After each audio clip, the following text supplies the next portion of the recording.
Shalom and welcome back to J Languages.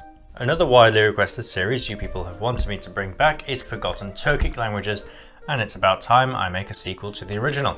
So let's get straight into it. Yalla matchilim.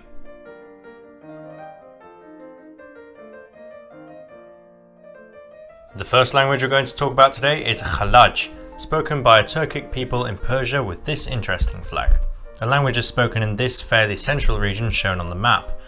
The endonym is the same, but obviously written in the Perso-Arabic script, as it is located in Persia. It has 20,000 speakers overall, making it a pretty small Turkic language, and it is mainly spoken in Khalajistan, which is a sub-region of the Qom province in Persia. What makes Khalaj special is that it is the only surviving member of the Argu branch, an entire branch of the Turkic languages of its own. But it's still part of Common Turkic, which the majority of Turkic languages are in. Khalaj's phonology is quite typically Turkic. Just look at the number of vowels it uses. The same can be said for its Latin script, which is not used very often inside Persia but commonly around the diaspora. It is clearly very similar to other Turkic Latin scripts. As I mentioned before, however, the Perso-Arabic script is mainly used for the language. I found this sample of Khalaj both in the Perso-Arabic script and Latin scripts for the language, with the translation into English below. For now, however, that's everything you need to know about Khalaj. So let's move on to our next language.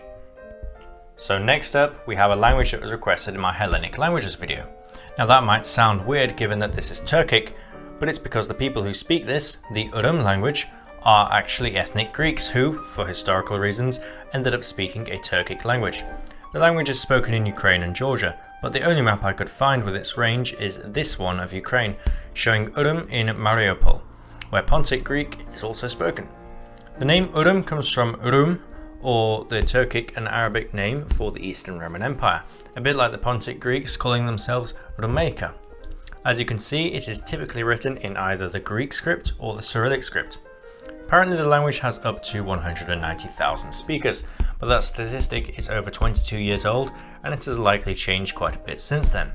There are two main dialect areas, Azov in Ukraine and Talka in Georgia. Urum is West Kipchak, making it closely related to the Crimean Tatar language. Urum sports this phonology. I find it interesting that it uses the dark L, which I'm 99% sure I've never seen in a Turkic language before. We also have the Cyrillic alphabet for Urum here. Sadly, I could not find the Greek one. Finally, I wasn't able to find many large sample text with the translation, but I have this list of words which have been Romanized, and then also the Christian Our Father prayer written in the Greek alphabet from the Talca dialects in Georgia. That's all for Urum, however, so let's move on to our final language. Finally, we have another language spoken in the Caucasus, that being Kumyk, with this awesome flag that reminds me of the Crimean Tatar flag, but better. As many of you know, the linguistic situation of the Caucasus is very complicated and diverse, with languages from 5 different language families being spoken there. Kumyk is spoken in this eastern section right here today, though it didn't always used to be this way. First of all, the name itself is clearly very similar, being Kumyk, but it can be written in 3 different scripts.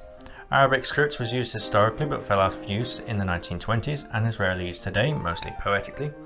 Being situated entirely in Russia, the Cyrillic script is used by law, but the Latin script is very commonly used by speakers, especially in the diaspora. There are about 450,000 speakers in total, making the language very widely spoken, and they are all spread widely across Dagestan, North Ossetia and Chechnya. The language belongs to the West Kipchak sub-branch, obviously derived from Kipchak and ultimately Common Turkic. Surprisingly, until the 1930s, Kumyk was the lingua franca of the North Caucasus, used instead of Russian even during the Russian Empire. All the way from Dagestan to Circassia, nearly everybody spoke Kumyk, known then as Caucasian Tatar, as a second language. Today, however, the reverse has happened and over 90% of all Kumyk speakers also speak Russian fluently as a second language. Kumyk's phonology is typical of many Turkic languages, as to be expected.